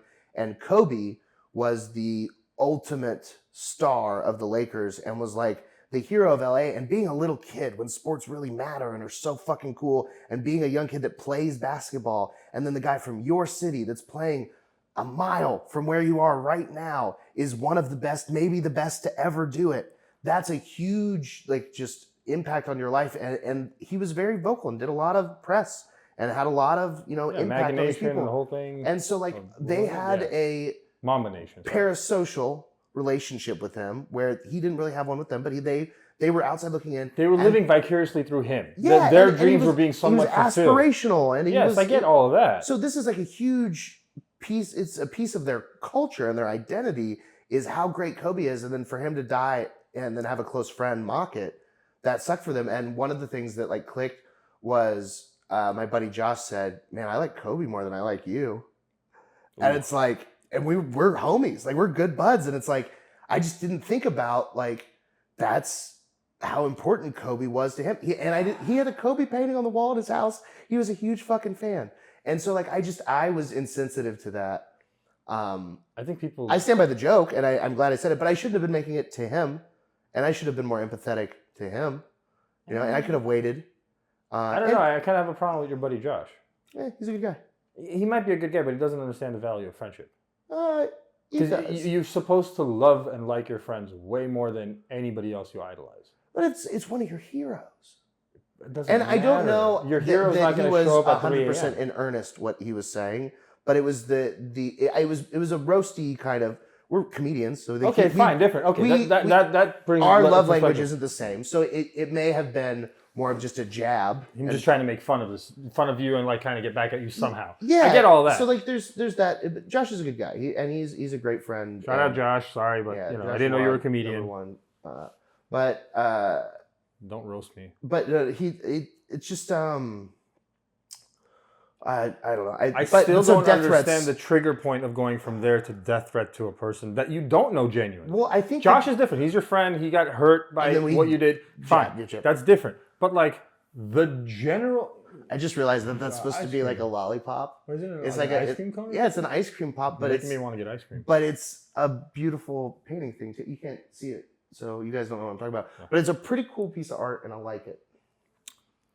You know what I tried for the first time, like, a couple of weeks ago? Heroin. No, not yet. A few more years of downhill, then we'll go straight balling into death. Yeah, fuck yeah, why not? But Andy's frozen custard. Holy shit, that's good. Terrific. It's like absolutely terrific. Crack addicting good. There's a location in North Richland Hills that's very close to my grandma's house, and that's one of her weekly excursions. As she walks to Andy's. Yeah. She's almost fucking 90, like, and she's still just walking to get ice cream. She rules. Dallas people are built different. Yeah. There's, like, a whole thing to it. I'm starting to understand this. The women seem to be, like, stronger looking, not in a bad way or anything. It's just, like, something about them. I don't know. DFW breeds a hardy. To your Alzheimer's thing, like, I have a patient right now, genuinely, who has end-stage Alzheimer's, and I see. Do they know? She has no fucking clue. I know. But her family does, and her family, sad. And, like, we are in contact on a regular basis because we are part of her health team, and the family reaches out to me to kind of, like, update me on things, and I update them, and it's like I see the level of dedication they have to preserving any little bit of normalcy for this woman, even though that she's past 90, and, there is no cure for what has already happened, but like you see on a deeper level the pain that these people are going through.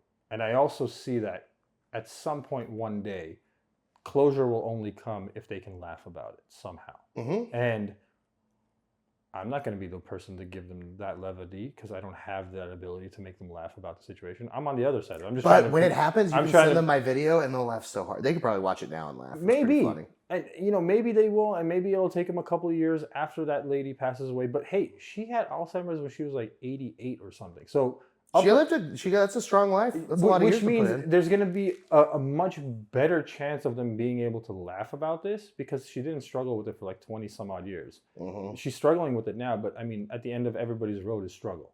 There's no like. Yeah, dude, put me out. As soon as the Alties starts, if I am ever at a point where I'm in diapers indefinitely. Well, you're not that far away. No. Diapers? Yeah. You could rock those now. No. Why not? Depends. No, I just I don't. If I'm saying, I know what I you're would have to saying. have someone else clean me after I shit. If I ever get to that place in life, do not let me continue to be alive. It's waiting on the counter for you. I don't know that I'll have the faculty to kill myself. I'll take care of you. But and also, I don't actually want to do it with a gun. They're too scary. You're not the one that's going to be doing it. B, you're not going to remember it. Yeah, I want to. If I'm going out, I really don't understand why everyone doesn't just use morphine. Well, I mean, Dr. Kevorkian tried to kind of normalize the entire idea of assisted suicide. Yeah. And I still don't understand I why. like that you can do it because you're broke in Canada now. That's pretty cool. Oh, if really? you're just poor in Canada, you'd be like, hey, I'm out. I just don't understand why societally we have such a big problem with the whole assisted suicide thing. It's like you have been given a terminal diagnosis, and the only thing that bone cancer is going to give you is just pain.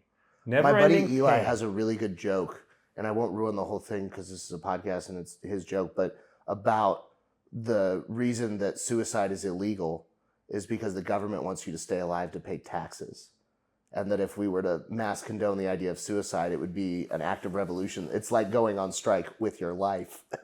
And like it's a brilliant premise, but it's also like you start to think like maybe there's some truth to like you have to have an overwhelming message that you can't just give up. Hang on. So that society can move forward. Okay, but in the case of, let's say, my Alzheimer's patient.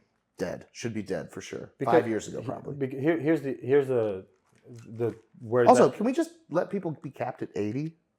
No, because my grandparents lived until like late 80s, and it was good to have them there. They had all their faculties up until like the last 6 months, and that's fine. Not even the 6 months. Grandma last 2 weeks. Grandpa probably like last 7 days. Otherwise, they were fine. That's sick. Yeah. That's ideal situation. And like the only reason my grandfather isn't here is because my grandma died. Yeah. Like he that lit bitch. his no, dude.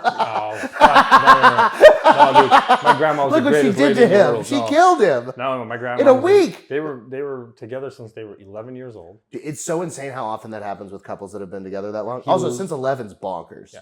They met when they were both born in 1935. Armenia was still a country? No, it wasn't at that time. It was post-Ottoman, during the Soviet Union. Technically, Armenia existed, but it wasn't an autonomous country like it is now. Like the Republic of Armenia didn't technically exist. Okay. But they met when they were 11. They were both born in 1935, and I genuinely saw a man lose his purpose after she was gone. He was like, "My job here is fucking done." Yeah. But literally, like he didn't say that out loud. But you can see that, like, he was like, I'm done. I fulfilled, like, the prophecy. What I needed to do was love her unconditionally, love you fuckers unconditionally, and see you into adulthood. I'm good. That's why I always wonder if my grandpa on my dad's side was a dick, because he died before I was born. Okay. And then my grandma E lived until she was, like, 98. Like, she just kept going into my 20s. So it's like, she was clearly, like, totally enjoying her solo time. But she did a lot of Antiques Roadshow, a lot of church. They were completely inseparable. The That's life cool. didn't begin, like, because I lived in that house for a very long time. I grew up around my grandparents, and it's like every fucking day they'd wake up at like 5:30 in the morning, and my grandpa would make 2 cups of coffee and go back into their bedroom, and they'd hang out for like an hour drinking coffee together and just like getting the day started together and doing every fucking thing imaginable together. So it made a lot of sense. Most of my family members had a really rough time because it took about 2 years of him just like just letting go completely and passing away.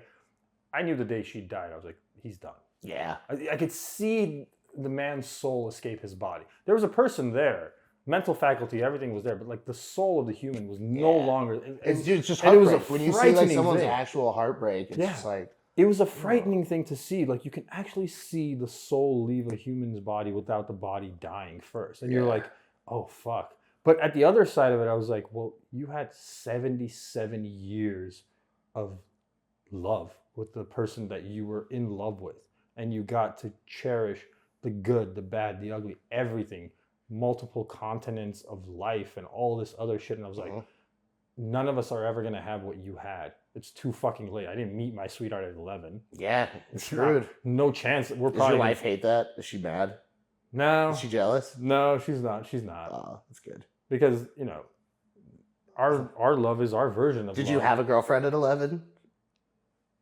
I You should find her on Facebook. I think my earliest actual girlfriend was probably like 15, 16, some shit like that. Yeah, mine where I can actually computate in my mind what a girlfriend is. But you have to understand, they were born in 1935, dude. Yeah. Like, they came up in when I hear, different time. I'm very ignorant to all of over there, and I know some parts of over there do arranged marriage stuff. No So they were just like homies. Yeah, they just grew up in the same like village. Because 11 is like pre-puberty, so that's like they were just friends before their parts even matched, and then they like got horny together as adults at the same time. We're like, yeah, and then they like. And they were both that means they never fucked anyone else. And they were both dirt poor. Yeah. So for her 12th, which is crazy because they're the horniest. For her 12th birthday, he drew her a painting, and that was it. Probably painted it. Huh? He probably painted it. He probably didn't draw a painting. You draw drawings. You paint. No, he was a great painter. Like, yeah, so he painted it. He didn't draw it. And they didn't have paint, so he probably drew it. Fuck you out. God damn it. You're making my brain work too hard right now in this fucking moment that I'm remembering my grandparents. You asshole. No, but like, he drew something for her. I think it was flowers or something, and that was it. That's pretty cool. She was in love with him from like. Yeah, I gave my mom macaroni art when I was 11 too. Yeah, but no one finds their. Your mom will love you unconditionally, and you will love your mom unconditionally because that's just kind of the way that works. Dads are not unconditional love. Moms are, and there's like a connection with mom. Yeah, because they make you. Yeah. The dad just go-gurts and then dips, you know. And then is like, you have the most eloquent way of explaining the creation of life. Yeah. Bogarts in the dip. Yeah.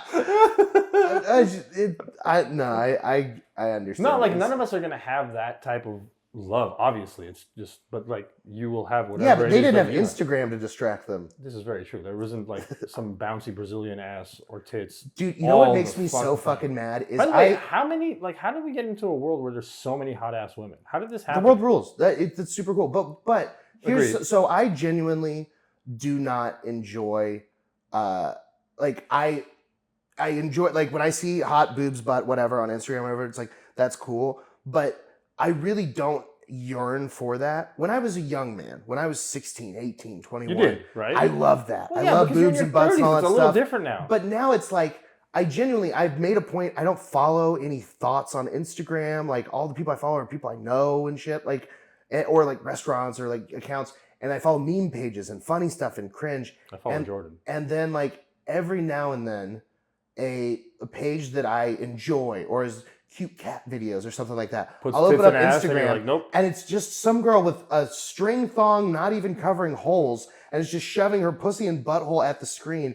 And I'm like, why is this on funny cat vids? It's like, it makes me upset. And it's like, well, they're just trying to fucking play the algorithm. Well, it's people who know that are Instagram or OnlyFans models or whatever their game is. They're trying to draw attention, and that shit works because it is like, I mean, you don't look away right away. You're like, well, I mean, cool, but like, it's an ass. You know. Yeah, the monkey brain kicks in for a second. I do like those things, and then you're like, but, hopefully, yeah, and then you're like, but why? But there's enough people that are full monkey brain. They're just like, click, I want it. What I've realized is if you spend more than maybe like 2 or 3 seconds on a reel on Instagram of like that kind of material, the other like every third or fourth one will start feeding you that shit automatically, and then you have to fucking be like, no, dude, this is not what I want. Or you literally have to click on the 3 dots and be like, not interested, don't show me shit from this person anymore. And then finally, after like a half an hour or like 10 minutes, Instagram will be like, all right, fine, you really like muscle cars. Here's your fucking cars, you piece of shit. If you go to your explore page, like you hit the search button. Oh, there's no tits and ass. And go to the top. So mine has no tits and ass, but like occasionally it'll get into like tattoo stuff, or it'll get into memes, or it just won't be what I want, which is food primarily. And so then what I do is I'll find something I like food wise, like a recipe or something that I enjoy. I'll click it, I'll watch the whole thing, I'll like it, I'll save it, and then I'll send it to 2 or 3 people. And then your algorithm I go back into the page, and then I keep it on that same set. I don't refresh the page. I go to a second video that's in that same category, and I do the exact same thing with that. And then I refresh the page, and then it's all just that kind of food. It rules. Yeah, so my Instagram, like when I first opened the account for the podcast, was just like tits and ass galore, because it's like thinking, well, you're an adult. This is what we should be feeding your dumb ass. And you're like, no. So it took about a week of like continually searching watches, cars, other podcasters, comedians, just like never ending like, subscribe, and just like kept doing it. And then finally the algorithm got it. So like now, every 100th will be tits and ass, and I'm like, okay, I get it. You're gonna still try. I'm not gonna shoot their shot. Yeah, I'm not gonna give you any fucking time into it. But like, okay, fine, I get that. But what is frightening to me is like, what is happening to the generations of kids that are just being inundated by this shit? Like, I had to work hard for my porn. Yeah. As a young man, I had to do You motherfuckers don't know the struggle of trying to figure out porn when you have like dial-up internet, goddammit. And I feel so much sympathy for the generations before us. But I think I had no porn. They like just a stick that had a little bit of a bump. I was born into like the perfect era because I got to experience. Maybe I was a little late. I think honestly, ideal timeline, if you're looking at America, the best possible year to be born is like 1980. Yeah, 80 it's to 80 to 83. Yeah. It's that specific window. And 80 to 83, because your adolescence is filled with fun shit. The best pure musical joy. Period. The economy is incredible. You just get in on the front edge of where you can probably buy a home in most of the major cities. You're just right in this like perfect little bubble, and you got the best of what our culture had to offer. And you kind of got some of the VHS porn and some of the DVD porn, and there was some distribution system where you could access tits in some way. Well, I mean, for me, I had to dial up, and I had to put a blanket over the computer so that when it made its crazy noises, and then you had to do it in the middle of the night so that it wouldn't get interrupted by a phone call. Yeah. And then you would also have to just sit there and wait. And there were so many people that would say, "This is hot, busty, blonde, big tits, shaved pussy," or whatever. And you click it, and then it's just a fucking monkey, and you're like, "What the fuck is this?" Or it's and it starts off as a chick, and then it's got a huge penis, and you're like, "This is so mean." And we're talking about just images here. We're not even talking about fucking videos. I didn't have videos until I was in my teens. Yeah, you're like until LimeWire came about, and you can actually like download porn. But even then, the downloading of porn, you were getting viruses like crazy, fucking up computers. Yep. I mean, all of the stuff that I know about computers are from ruining them with porn. We're trying to pirate shit. Yeah. Pretty much. Like, well, I want to watch the Paris Hilton sex tape, and I don't want to pay $8 to a sketchy website because I'm 14 and don't have a card. And now Bitcoin all kids have a card. Yeah, Bitcoins aren't they're starting to be a thing. And, dude. Well, wasn't the early 2000s when Bitcoin, but it's still, nobody took it as currency. You couldn't pay a Pornhub. It was a silly, weird niche thing of nerds. It's too bad we missed out on that motherfucker. There's so many things I would do with a time machine, but... Shut up, yeah, dude. Like, I would have saved up my summer job money and put it into Facebook stock. I still would be I would have just taken advantage of my dad's massive wealth and said, hey, listen, you fucking idiot. Stop buying all of this stuff. The economy is going to crash in 2008. You're going to want to take all of your liquid assets and put them into this crazy thing called Bitcoin. So we got to do we got to do Back to the Future for Have You Seen? Oh, I've seen Back to the Future and it's bad. Michael J. Fox is not a good actor. Christopher Lloyd is insane and I love him. He's a great actor. He's an unbelievable actor. The premise of the Also, movie does so not pass the undervalued. sniff test in any way, shape, or form. Well, come John on. Mulaney has an unbelievable bit about it that once you hear it, it will. Oh, I wanted to make this point earlier in the podcast, and I'm just remembering it, so this is way out of context. But have you read Zen and the Art of Motorcycle Maintenance? No, what is this? It's Enlighten one me. of the best books ever. Robert Pirsig. Please text it to me later so I can buy it. Yeah, and it's the story of a guy, and it's been a while since I read it. I want to say he takes his son, but maybe it's his fucking daughter. But he takes her on a cross country motorcycle tour, and talks about like the importance of life lessons. But there's a lot of philosophy breakdown in it. But there's a specific part of the book where the narrator is presenting the idea of crystallization of thought. Okay. And about how when you have like a super cooled water bottle, that when you shake it, that there's that little point in it, wherever the shake started, wherever the friction was, that it just all solidifies from that point. And what was just a liquid is now immediately a solid in that crystallization moment. And that happens in thought when we build up enough of this, that we get super cooled in thought, and then some piece of friction in our thought comes in, that all of these trains of thoughts come together and we have a moment of crystallization, and that's our moments of clarity. And for me, with comedy, that was what made it so set in stone, was that moment of crystallization of every piece of my past and every turn along the way, how much everything had been driven by making people laugh and making people feel good, and taking my suffering, my pain, my embarrassment, my shyness, my anxiety, all of that, and transmogrifying that into something funny. And from sketches that I find and drawings and cartoons that I had, to my taste in books and sense of humor. You drew too? Yeah, I mean, not good, but I have a drawing of a can of, like a jar of mayonnaise talking to a jar of Miracle Whip, and the jar of Miracle Whip is having an existential crisis because it's not real.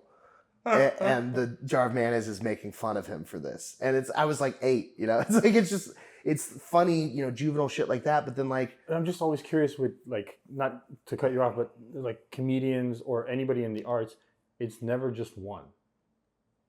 It's always a multitude of different artistic things that they are interested in. You played a musical instrument, you were able to draw, you do stand-up comedy, you did theater, and so it's always an intersect of like multiple. It's like, I'm not good at any of the other things that I do. You could have been if you pursued it the same way you I would never have been pursued good this. at art because I don't have the motor function for it. I've got dysgraphia and my hands are tarted, and I was never good. But the comics and stuff and the little strips, but also it would just, like, I would have never, there was no money in it. Well, no, there's just no, like, when I kill on stage with a joke, there's immediate gratification. Right, you don't get that with the If I draw a comic and I show it to someone and they giggle, it's like, that kind of feels good. But like the way that becomes the most successful is thousands of people seeing it anonymously and giggling on their own. It becomes a Marvel's movie. And I'm not very good at music. I learned to read it and played trumpet and was decent at trumpet, but see, that's the thing. I wanted to be like the best at did all something. this shit. I tried a lot of things, but comedy was the first thing I felt like I could be like really actually exceptional at. Okay. Sorry, I just could cut you off, but no, it's just so back to your crystallization. Like, the crystallization stuff. Like, there's so many of those moments, but like all of the things that have happened in my life that I knew were important or meant something, I just didn't know why they meant something. I met a guy when I first went into NA, and I was 19 years old. It was May 17th, 2010, at a Narcotics Anonymous group in Hurst, Texas, technically, called Another Chance was the name of the group. And I walked into a Sunday 10 p.m. meeting, and two things happened. One, the girl that I sat next to was like a kind of trashy, hot, meth head, former looking chick in like an Affliction thermal, and her name was Crystal, and I remember sitting next to her and her being hot and nice to me and stuff, and then me wanting to go back to those meetings to see her. I never saw her again. The 2.5 years I hung around those rooms, I never saw that girl ever again. So that was crazy. Meth got her back. That or, whatever. But it was just, there was something to draw me in to keep going. And it was like, well, you're horny, put a hot girl there. That'll, draw your attention. Any 19-year-old. But the second thing was, when I walked in, there was a large guy, and I won't say his name because it's anonymous, and he did stay around, but he came up and he gave me a hug, and he didn't know me at all, and he said, "I'm glad you're here." And it was the first time I'd ever felt welcomed or accepted by anybody in my life. It was the first time I'd felt unconditional love. Interesting. And even from your mom? Because everything had conditions. Everything was, if I was behaving poorly, if I wasn't doing good at school, if I wasn't performing, all these things, I would get in trouble. I would get mad. I'd get grounded. I was always causing problems. I get that. My mom's a single mom who's working 80 hours a week to put food on the table, is busting her ass, and is going from literally getting her life uprooted, and she found this guy, and they fall in love, and they get married, and then he's an alcoholic, and he's crazy, and that falls apart, and then she's so devastated and heartbroken from that she gets pneumonia, and then spends this year in the hospital. And at the same time, my grandpa has been philandering, and so my grandma is despondent and upset of her 50-year marriage coming to an end. And so those are the two women that are raising me, and they're kind of checked out emotionally because of their own traumas. And then after my mom gets her shit together and is like, only has a high school diploma and has to work her fucking ass off to make all this stuff happen, I'm still ungrateful for the entire thing, and just an angry, bitter, misunderstood kid just throwing fits. Like, she loved me in a more incredible way than I could ever describe, but I didn't have the maturity to appreciate what love looks like in that form. And she comforted me, and my mom to this day is still who I go to for comfort if something goes wrong in my life. But I just didn't appreciate it then. So I just never felt accepted by anyone anywhere for who I was. And I remember the way that guy hugged me and accepted me was super important. And that guy was like very, very important to me. And then over getting to know him and seeing his life, one of the things that would happen is he would relapse pretty frequently, and he would get his disability check. And when he would get his disability check, sometimes he would go to the place next door and he would play the penny slots. And it was just like a coin machine, so it was technically legal and wasn't gambling or whatever, but he would just sit there and feed that fucking machine with his social security check, and then or his disability check or whatever, but he would take that, and every now and then he'd win. And then sometimes when he'd win, he'd go and get fucked up and he'd use, but he always came back, and he always was trying to get clean. And when he was doing his best was when he was working a minimum wage job, and was just having enough with his disability check and his little job somewhere to always have a name brand pack of cigarettes and not the $2 flavored ones. Right. And I was expressing to my sponsor how depressing that was to me, that the best that guy could hope for was that. And he explained to me that everybody has a different ceiling, and that was just that guy's ceiling, and that he'd reached it, and that it's something to be happy for, not sad. I'm not him. My ceiling is different, and it's good that I can recognize that. But across all walks of also, life, you're not everybody has a different ceiling. And you don't meet the fucking criteria of a true addict. I do in some forms, and some. But like from knowing you long enough, I understand that whatever it is, you're drinking, drug use, whatever it is, it's not. I'm just not alleviating a mental illness. Is all I'm really eroding doing. your life. It's not the overwhelming factor of your life. Tell that to my liver. No. No. But you know what I mean. Like, for a true addict, everything is centered around either avoiding the addiction or feeding the addiction. For you, it's a crush. Don't get me wrong, but you don't live in a world that is crutchless. Everybody has a crush. Everybody has a fucking crush, dude. I will say that which is okay. My vices don't all serve me, but when they become problematic, I have enough self-awareness to turn them off or tone them back. And I thankfully don't have any vices that are actually going to ruin my life. I would have told you that by now. But all that is to say, like, the way that I was feeling this sick pity for that guy came from a place of superiority, that came from a place of comparison. And had I not been course corrected and explained, this ceilings, those are moments that come back now, though. That's a lesson I still have to learn. So like the crystallization of just all of how much everything has been directing me to be a kind, loving, caring, empathetic human being, and that the pain and those things that I notice in people and those things that I see and that voice that I have that says the first thing that comes to my mind that's always inappropriate, like that is a tool, and that is a gift, and it's something that I'm meant to share and not squander. And so yeah, like But you also agree, and I'm sure on this one, where comparison is just such an evil fucking thing. It is. They even say when it's you're the thief of comparing joy, and it down really or is. comparing up, comparing yourself to anyone in any circumstance is the most god awful way to live your life. And I feel like the internet has magnified the fucking shit out of it. It's one thing that, like, I will say, I do not. I have. So one of the places I struggle with comparing myself is that I've taken a non-traditional route, and I've chosen to pursue this comedy thing, and I didn't find my passion until my late 20s, and I'm 33 with so you think you're late to the almost game? No net worth and not much to show for it, and you know, I'm like a fat divorced guy that drinks probably too much and is, you know, out at essentially bars till 2 a.m. 3 to 5 nights a week. Like there's a lot about that life that is not desirable, and there's not a lot to show for it. It's reminiscent of someone in their early 20s. There's a lot of that I'm behind, and I see my peers who went to college and stuck with it and got the jobs and put their head down and worked and grinded when they were young. And now they have a mortgage. And they're fucking miserable. Cars. Some of them are miserable. Some of them look happy. No, but looks can be so goddamn deceiving. But so that's what I'm saying. That's one of the things is that I have trouble when I compare to that, because I feel sadness over what I don't have. I would love to be in a place where I could have a family, but financially right now, a family is just not in the cards. So it's something that I have to strive towards. It's not even the financial. No.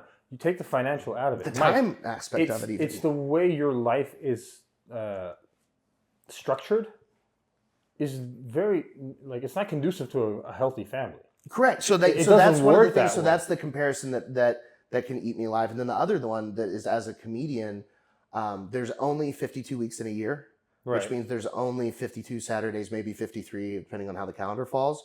And so there's only that many headlining weekends, and there's only that many clubs, and there's only that many spots total.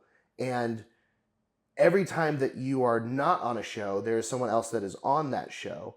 And so it's not like... So it's like a fucking... FOMO? Is that what you call it? Fear of missing out? It's not so much FOMO. It's that there is a sense of competition in that I'm not directly against any other individual comedian.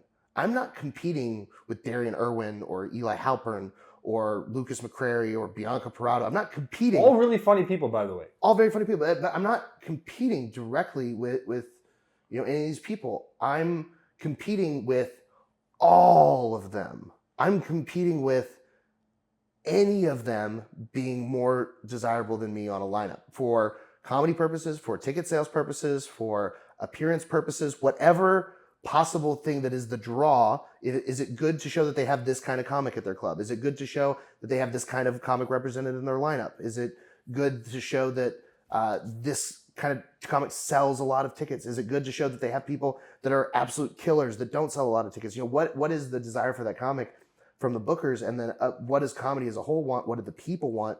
So it's not that I'm competing directly with any of my friends or peers. It's that I'm competing to... Well, you're competing to carve out your space in a very small niche industry. Yeah. Because I'll put it to you this way.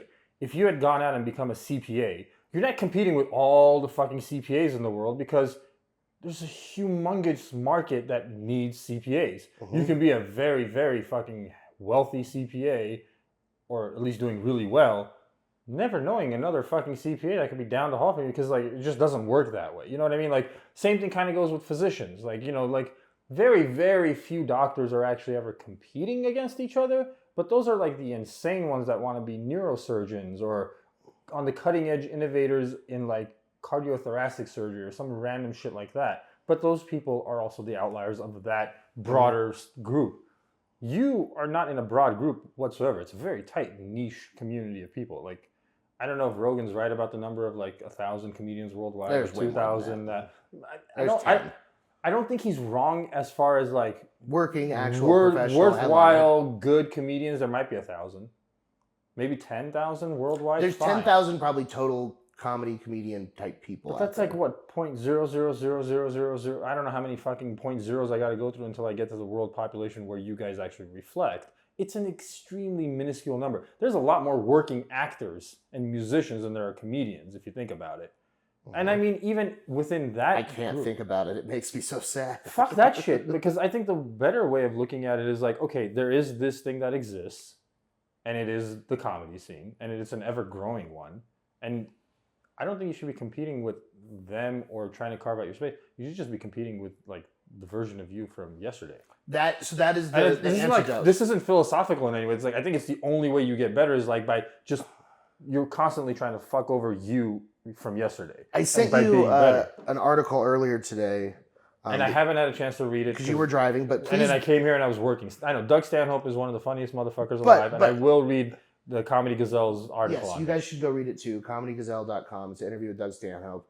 But one of the things that he talks about in the interview is, you should all still read, but it's interesting where he talks about, he writes his jokes to please himself. He at some point just stopped giving a shit about the audience and what they thought about it because they're fickle. And what really holds true is, does he enjoy it? Does he think it's funny? But doesn't it take... he's been doing it 34 years. That's what I mean. Doesn't it take a bunch of years of doing it where you can actually kind of reach that point? It's almost like a euphoric thing where you're like, I don't give a fuck. Mm-hmm. You know, like certain people reach it in certain ways. Like, I don't give a fuck because I have so much money. I don't give a fuck because I've reached a certain age. I don't give a fuck because of the accolades of the craft that I've been doing for decades on it. There's that point that I think unless time put in, you can't just get there. Mm-hmm. I think it's important to like understand that you're not supposed to be thinking like Doug thinks. Doug has been doing it 34 fucking years. Maybe in 20 years you get to have that conversation with yourself internally and be like, hey, can I make myself laugh? Well, but also like I have to write from, so that's, he's just talking about when you write from the perspective of once you found your voice. Right, I'm getting there. I think I'm pretty close. I've found, because I know it's one of the good markers process, right? is that to say that someone distinctly has a voice, you have to be able to do an impression of them. You can definitely be like people can do impressions of you. Impression of me. And I think also, your stage presence is very unique. There's an elation that happens when you step on a stage, whereas a lot of comics bring about darkness with them when they come out on the stage, and only through their comedy, and you have to be a fan of theirs for it to actually work. But like, there's small subsets of comedians, and you notice these things when you ingest enough comedy. You're like, oh, that person coming on the stage almost brings like a brightness to this. Like, it's a really difficult way to quantify how to explain what it means to have stage presence, because all comedians have stage presence, but there's different kinds of presence though. Like when Sam Morril, one of the funniest people, and his special is amazing, he doesn't really bring brightness and fucking lollipops when he's on the stage. But when you come out to the stage, it's like, it's instant funny almost was walking out with you. There's something that makes you put people really in the mood. Whereas Sam, his first couple of lines really get people in the mood.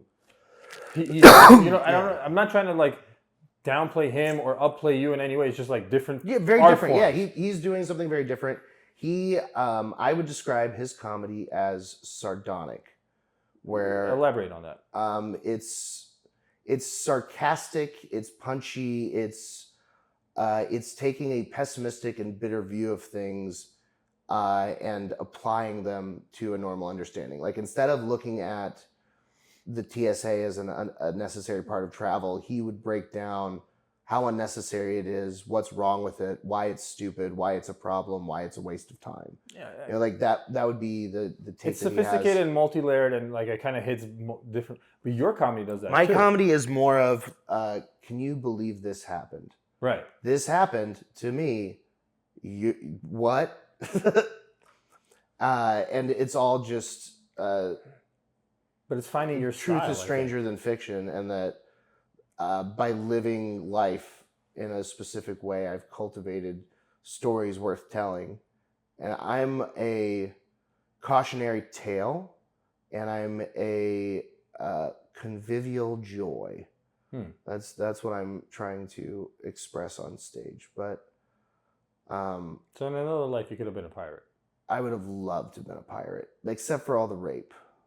You didn't necessarily have to rape. You know that, right? Yeah, but it's like it was rape. Also the lack of showers. It was rape and pillage. You could have just been like the pillage one. But pillage, then you got to do kills. See, this is the That's thing about fine, pirate. but What I would like to do as a pirate is living in. I'm watching this show right now. It's fucking great called Our Flag Means Death. That's why I brought it back because I was remembering the conversation. I love the main pirate on it because he like frequently is like, all right, pirates, let's go on a vacation. We're going to go to this island and we'll go on a walkabout and a treasure hunt. And he's just like having a fun adventure, child version of, like when you think of pirates as a kid, that's what you think of. But now when you know what Cowboys and Indians, nobody really put into perspective that all the Indians died at the end. Well, and cowboys were made up. Right. Cowboys of that thing, I learned this last year on a documentary tour, that cowboys were just a figment of Hollywood imagination, and that John they were Wayne actually and all that shit. Either criminals that were like outlaws that were Billy like the Kid was a real thing. Yeah, like they were like bad guys, or they were essentially like the poorest field hands and were just like the help, and we're just out in the fields. They weren't cool vigilante justice guys. I never looked at him that way. I looked at him as like just either you're really hardworking in the fields, like you said, or you're an outlaw. They were migrant workers. Yeah, it didn't. Cowboys didn't strike me as like. I give you salt of the earth if you're like the hardworking type and all that stuff, but I never looked at him as like the hero. You know what I mean? Like, well, yeah, but because I never looked at anybody back then as a hero. I thought of everybody as being evil fucking cunts. I bet I could introduce you to a couple people and you'd be able to tell that they grew up with cowboys as their heroes. I interviewed one. Maverick. Yep, there you go. Exactly. Maverick McWilliams. Perfect. Amazing comedian, but like you So can tell the cowboy thing is a real deal for him. I love Maverick so much because Maverick is part of the Salt of the Earth cowboy groups. One of my favorite stories, he came on my old podcast, Giggle Boys, and was telling us about one time at a rodeo. So he's allergic to hay. And he was at a rodeo, which is incredible. And then he went and slept in a trailer full of hay. And then, is that where hay fever comes from? No, but I mean, maybe I don't think so. But so yeah, he just had like this terrible allergic reaction because he went and slept in a bed of hay. God. He's such a goofball. But I need to go and hone up my roast jokes. I was gonna say at some point we're almost 2 hours into this. Yeah. I mean, I could probably do another 2 hours because I love talking to you. Yeah, it's easy to do. Yeah, it's fun. Yeah, because I just sit here and say wrong words and you correct me. It's like it's like Webster's edition of a fucking podcast. Well, I'm happy to help. I stand by correct. I think it's important to be accurate. And I also want you to fuck up whoever you're going to have as your I would like to counterpart win on the stage tonight because I'm here to see the fight. Shout out Michael Ridley. I'm battling him By the tonight. way, people have been messaging me about Fort Worth next week. Like, yeah, hey, you're going to be there. You're going to be there. Mike's going to be there. And I'm like, hell yeah, I'm going to be there. So like, shout out to Sean for messaging me and a bunch of other people. We can't wait to see you at Fort Worth Hyenas next week. You're going to fuck that up. Will this be out before then? No chance in hell. Oh, sick. Okay. Yeah. All right. There's a backlog of 8 other fucking things that I've done that I haven't had any time to edit, and my editor is on some long-term project in fucking Colorado. So at some point I got to figure out how to sync audio to video and just release these things.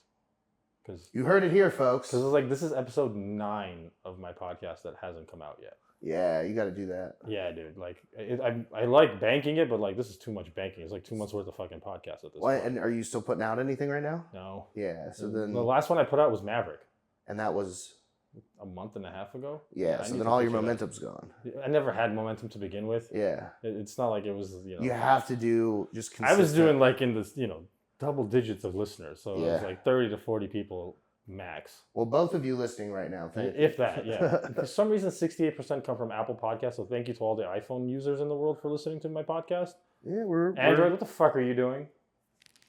Anyways, we're going to end it on that note. Perfect. I think I'll have a conversation with you anytime you're So my food podcast that's coming out. Yeah,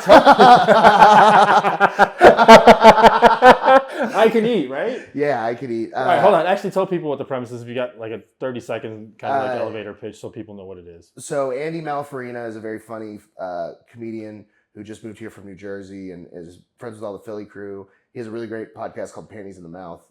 It's very funny. You should check it out. But so Andy and I met and both noticed that we're bigger guys. We love food, and he just moved to Austin, and I know all the food in Austin. So the podcast is I take Andy. It was going to be called Comedians in Cars Getting Gout, and it was just going to be I take It's too long. Yeah, well, and it's a silly name, but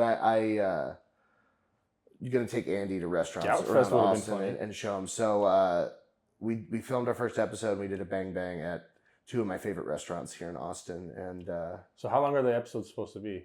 probably about hour and a half. Really? Nice. The So first it's one pretty good. is pretty long because the thing is we are going to talk a lot about food and not just the food that we're eating, but we're going to talk about the food that we're eating and then compare and contrast it to other meals and talk about both of our experiences with food and working in kitchens and eating a lot all the time for so long. So that sounds should be good stuff. That sounds really good.